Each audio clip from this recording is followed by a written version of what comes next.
Recording number 21. Master ఈకే వ్రాసిన గోదా వైభవము అనే పద్యకావ్యం మనం కథారూపంగా చెప్పుకుంటూ ఉన్నాము.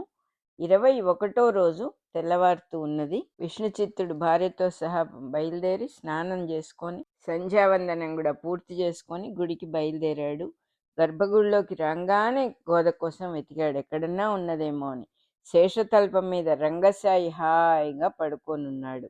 ఆయన కళ్ళు, ఆ రంగసాయి కళ్ళు కాంతుల్లో స్వచ్ఛమైన శాంతం ఉట్టిపడుతూ ఉన్నది. కూతురు కోసం వెతికి వెతికి ఎంత చూసినా కనపడలేదు. ఇంకా రంగనాథుడి పాదాలు గట్టిగా పట్టుకుని కళ్ళకద్దుకుంటూ బతిమాలుకుంటూ ఉన్నాడు. అయినా కూడా ఏమీ స్వామి మాట పలుకు లేదు. ఆ విష్ణు చిత్తుడికి భగవంతుడు మాట్లాడటం అనేది బాగా తెలుసు. తను అడిగితే కృష్ణ పరమాత్మ మాట్లాడటం ఆయనకి తెలుసు. అందుకని మళ్ళీ మళ్ళీ అడుగుతూ ఉన్నాడు, బతిమాలుతూ ఉన్నాడు. నీళ్లు నిండిన కళ్ళతో ఇట్లా అడుగుతూ ఉన్నాడు, నా తండ్రి, సూర్యకిరణాలు చీకటిని పోగొట్టినట్టుగా నీ పాదాలు భక్తుల మనస్తాపాలని, బాధల్ని పోగొడతాయి కదా, ఇందులో ఎట్లాంటి సందేహం లేదు. కానీ నేను అంత పాపం చేసుకున్నానా? ఎంత పాపం చేసుకున్నానంటే నా జీవితానికి ఏదైతే దీపమో ఆ దీపాన్నే పోగొట్టుకున్నాను కదా. కంచె చేను మేసినట్టుగా రక్షించాల్సిన నీ దగ్గరే ఇలా జరగటం ఏమిటి అసలు? నువ్వే కదా అందరినీ రక్షించేవాడివి అని అంటూ ఉంటే కొంచెం బాధ కలిగింది ఆయనకి. ఆ బాధలో ఇంకా కొంచెం దేవుడిని కూడా నిందిస్తూ మాట్లాడుతూ ఉన్నాడు. ఓ సుందరమైన రావణాసురుడా, నువ్వు ఒక అందంగా ఉన్న రావణాసురుడిలాగా ఉన్నావు. కన్యలందరినీ హరిస్తూ ఉన్నట్టున్నావు. ఏ శూర్పణఖ ఇక్కడ ఏ బోధ చెప్పకుండా నీ అంతటి నువ్వే చేస్తున్నావే ఇట్లాంటి పని. ఏమీ తెలియనట్టుగా ఈ పక్క మీద చక్కగా పడుకొని ఈ రంగక్షేత్రంలో ఇట్లా పొంచి వేరే రూపంలో కనపడుతూ ఘోరాలన్నీ చేస్తున్నావా? ఇటువంటి ఘోరాలు చేయటం నీకు పెద్ద వ్యాపారం అయిపోయినట్టుంది. ఈ వ్యాపారం కోసం ఇన్ని ఆలయాలు కావాలా? ఇంత అందమైన ప్రాకారాలు, దీపకాంతులతో వెలిగిపోయే గోపురాలు, ఇవన్నీ కూడా కావాలా నీకు? సంపద ఉంటే పూజ్యభావంతో వినియోగించుకోవాలి, కానీ ఇలాంటి పనులు చెయ్యొచ్చా? ఈ నీ శృంగార లీలలకు కరిగిపోవటానికి నేనేమి అమాయకులైన గోపకన్యకల స్వభావం లాంటి వాడిని కాదు. నీ చుట్టూ ఒళ్ళు తెలియకుండా తిరిగారు వాళ్ళు. వాళ్ళ మానాలనన్నీ అపహరించి నువ్వు అనేక రకాల ఆటలు సాగించావు. వేదవ్యాసుడు కూడా బుద్ధి తక్కువై దాన్ని భాగవతం అంటూ రాయటం జరిగింది. ఇట్లాంటి పని చేశాడు. ఆ వ్యాసుడు కూడా బుద్ధి లేకుండా రాశాడు. వ్యాసుడు, శుకుడు, శౌనకుడు, బ్రహ్మర్షులందరూ నువ్వు చేస్తున్న వెకిలి చేష్టలన్నిటినీ వేదాంతం అనే చిల్లుల కిటికీల్లోంచి చూపిస్తూ ఉన్నారు. వాటినే దివ్యలీలని వర్ణిస్తూ ఉన్నారు. వాటిని ఆసరాగా తీసుకునే కదా నువ్వు ఇంత దుండకానికి పూనుకున్నావు. మాయామర్మాలు తెలియని సత్వబుద్ధితో ఉన్న జ్ఞానుల్ని, లోకం ఎరుగని లౌక్యం తెలియని అమాయకులైన గొల్లభామల్ని ఆకట్టుకున్నావు. సుఖాలను నీవు జుర్రుకుని వాళ్లకు శూన్యమైన ఆకాశాన్ని చూపించి ఆడినంత కాలం ఆడుకున్నావు. ఇంక నిన్న ఈ ఆటలు నేను సాగనివ్వను. నా కూతుర్ని ఎత్తుకుపోతావా నువ్వు? ఎవళ్ళ కూతుళ్ళని ఎత్తుకుపోతే ఎవరి కడుపు మండదు? నీ లీలలు ఇలా సాగిపోతూనే ఉంటాయి అనుకుంటున్నావా? మాకు భక్తులైన వాళ్ళ కోరికలు ఉండవని, కోపం అంతా చచ్చిపోయిందని, మేమేం చేయలేమని, మేము అధమస్తులమని నువ్వు అనుకుంటూ ఉన్నట్టున్నావు. ఈ రకంగా విష్ణు చిత్తుడు రోషంతో నిందలు వేస్తూ ఉంటే బ్రహ్మాది దేవతలందరూ కూడా గడగడలాడిపోయారుట. భయం వేసేసింది వాళ్ళకి, ఏంటి ఇట్లా మాట్లాడుతున్నాడని. రంగనాథుడి పరమలీల ఏమిటో తెలియక వాళ్ళు కూడా ఏమీ చేయకుండా మెదలకుండా ఉన్నారుట. రంగనాథుడి గుళ్ళో ఆవిడ మాయమైపోయిందనేది ఇది పరమసత్యమే కదా, అందరికీ తెలుసు అది. ఆయన ఏ లీల చేస్తున్నాడో, ఇన్ని తిట్లు తింటూ ఉన్నాడు కదా అని మెదలకుండా ఉన్నారుట. రంగనాథుడు ఏం చేశాడంటే తన గుండెలలో కలిసిపోయిన గోదకి కొద్దిగా మెళకువ కలిగించి, చూసావా మీ నాన్న నన్ను ఎన్ని మాటలు అంటున్నాడో, నీకేమో ప్రేమ దక్కింది, నాకేమో నిందలు మిగిలినాయి. అయినా నాకు ఇది కొత్త కాదులే. నా నా జీవులందరికీ నేను ప్రేమ పంచిపెడతాను, ప్రతిఫలంగా వాళ్ళు నిందిస్తూ ఉంటారు నన్ను, నాకు ఇది అలవాటేలే. వాళ్ళు నిందించినా నాకు సంతోషమే, అదే నా లీల అన్నట్టు ఆయన. జీవులకు ఏది క్షేమమో ఏది హితమో అది వాళ్ళకి ఏర్పాటు చేయటమే దేవుడికి ఇంకొక లీల. అంతేగాని తమ కోరికలు అని కలర్ గ్లాసెస్లో నుంచి చూస్తూ ఉంటారు జీవులు. అవి కష్టాలుగా బాధలుగా అనిపిస్తూ ఉన్నప్పుడల్లా దేవుణ్ణి నింద చేస్తూ ఉంటారు. బిడ్డకు చేదు మందు వేస్తే తల్లి మీద బిడ్డ కోపగించుకుంటాడు కదా, తల్లి నవ్వుకుంటుంది. అట్లాగే దేవుడు కూడా ఏ నిందనైనా సంతోషంగా స్వీకరిస్తాడు, తన బిడ్డల్లాగానే అనుకుంటాడు భక్తుల్ని ఆయన అంటున్నారు. సృష్టికి ముందు దేవుడు అఖండ ప్రేమ స్వరూపుడని, తన ప్రేమను చిదిపి కొద్ది కొద్దిగా జీవులుగా రూపొందిస్తాడని అంటారు. ఆ జీవులే పెరిగి పెద్దవాళ్ళై తనని నిందిస్తూ ఉంటే నవ్వుకుంటూ ఉంటాడు. మనము చూస్తూనే ఉంటాము. చిన్నప్పుడు ఎంతో ముద్దు చేస్తాం మన పిల్లల్ని, వాళ్ళు పెద్దవాళ్ళు అయ్యాక మనల్ని నిందించటం అనేది చాలా సహజమైన విషయం. అలా జరుగుతూ ఉంటుంది. అమ్మకేం తెలియదు, నాన్నకేం తెలియదు అనే పద్ధతిలోకి వస్తారు వాళ్ళు కొన్నాళ్ల పాటు, కొంచెం వాళ్ళని వాళ్ళు తెలుసుకుని వివేకం వచ్చే వరకు. విష్ణు చిత్తుడు నిందిస్తూ విసిగిపోయి ఇట్లా అన్నట్ట, ఇదిగో నేను వెళ్తున్నా, మళ్ళీ వస్తాను, నిన్నేమి చేయలేక వెళ్ళిపోతున్నానని అనుకోవద్దు. నన్ను నీ దగ్గరికి పంపించిన వాడు విల్లిపుత్తూరులో ఉన్నటువంటి నల్లనయ్య వేణుగోపాలుడు. ఆయనే ఈ జరిగిన దానికంతా కూడా బాధ్యుడని అనుకుంటున్నాను. అతడే నన్ను నీ దగ్గరికి పంపించాడు కాబట్టి, అతని మర్యాద నిలబెట్టడం నా బాధ్యత కాబట్టి అతనికి చెబుతాను ఈ విషయం. ఆయన కూడా నీలాగానే ఉదాసీనంగా ఊరుకుంటే అప్పుడొచ్చి చెబుతాను మీ ఇద్దరి సంగతి అంటున్నాడు. అట్లాగే విష్ణు చిత్తుడు అనేక రకాలుగా ఎన్నో నిందలు చేసి తన భార్యని శిష్యుల్ని తీసుకొని చెరచెరా బయటికి వెళ్ళిపోయాడు. ఒక పక్కన భక్తి, ఆ భక్తి భావంలో నుంచి వస్తూ ఉన్నటువంటి రోషము, ఆ భక్తి లేకపోతే దేవుణ్ణి అనటానికి కూడా లోపల ప్రజ్ఞ ఒప్పుకోదు కదా.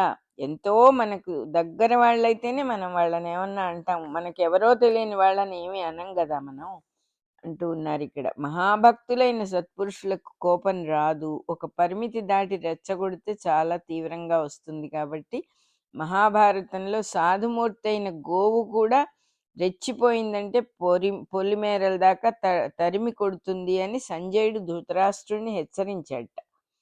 అయితే భక్తుల కోపంలో ఉన్న విశేషం ఏంటంటే, వాళ్ళకి ఎప్పుడైనా కోపం వస్తే దేవుడి మీదే వస్తుంది. దేవుడి మీద ప్రదర్శించబడిన ఏ దుర్గుణమైనా దేవుడిలో లీనమై తాను పరిశుద్ధుడవుతాడు. మనుషుల మీద కోపం ప్రయోగిస్తే మనకి చాలా ఆఫ్టర్ ఎఫెక్ట్స్ వస్తాయి అంటున్నారు ఇక్కడ. అదే దేవుడి మీద ప్రయోగిస్తే దేవుడు శుద్ధి చేసి పంపిస్తాడు అంటున్నారు.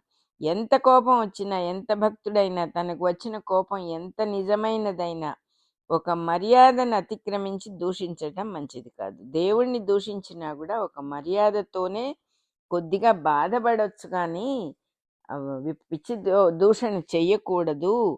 చేస్తే మళ్ళీ దానికి మనమే అనుభవించాల్సి వస్తుంది. ఎంత ఘోరంగా విష్ణు చిత్తుడు నిందించినా రంగనాథుడికి కోపం రాలేదని ఆయన గోదతో అన్న మాటలే నిరూపిస్తూ ఉన్నాయి అంటున్నారు. ఒక వ్యక్తి స్వభావంలో ఉన్న లక్షణాలన్నీ కూడా గుణాలుగా కనపడతాయి.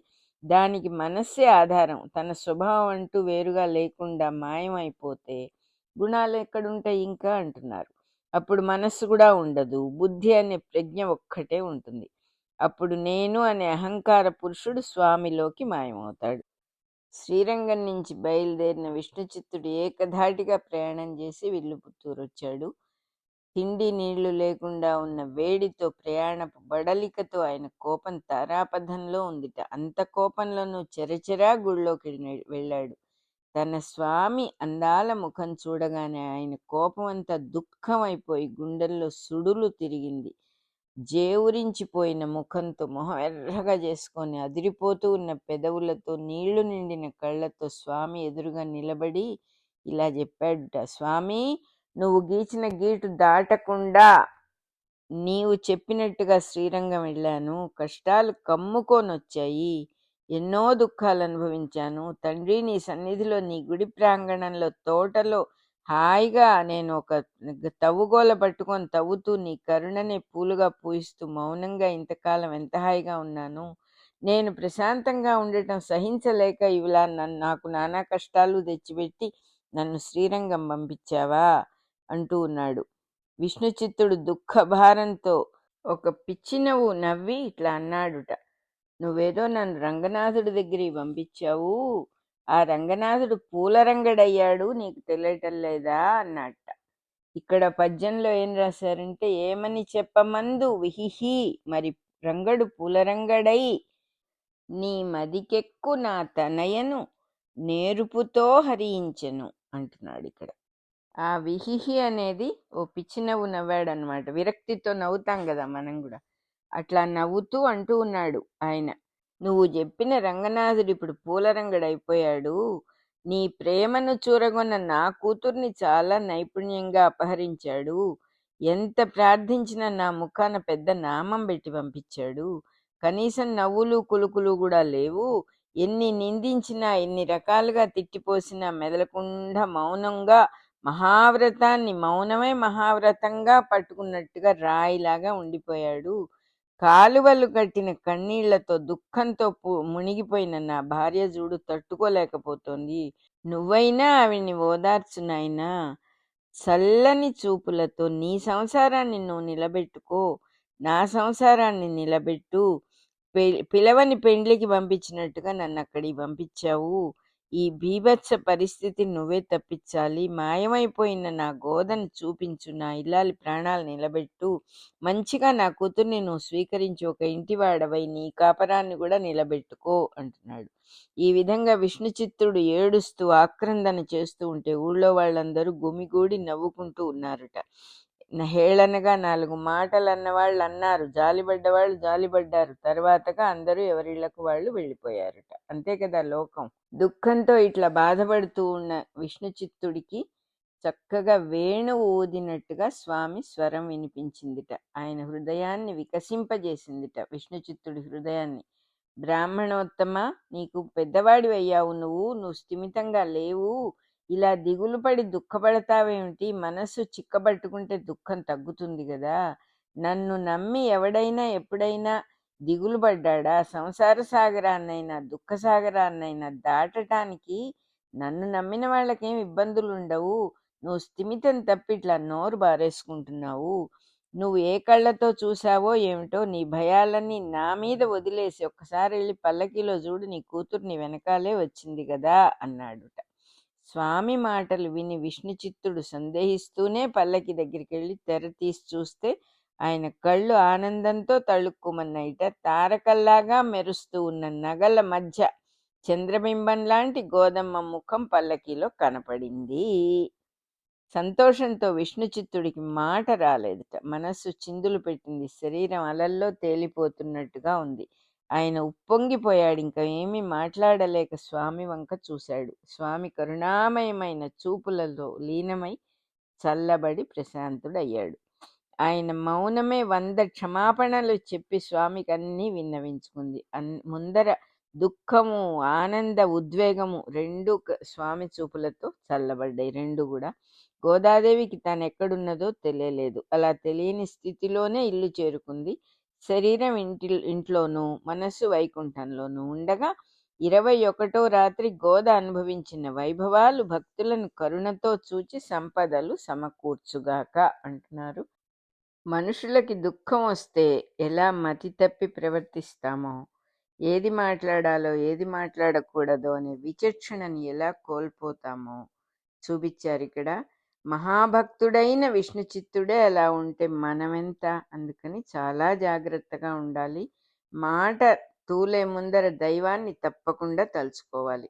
మన రికార్డింగ్ నెంబర్ 21 అయిపోయింది.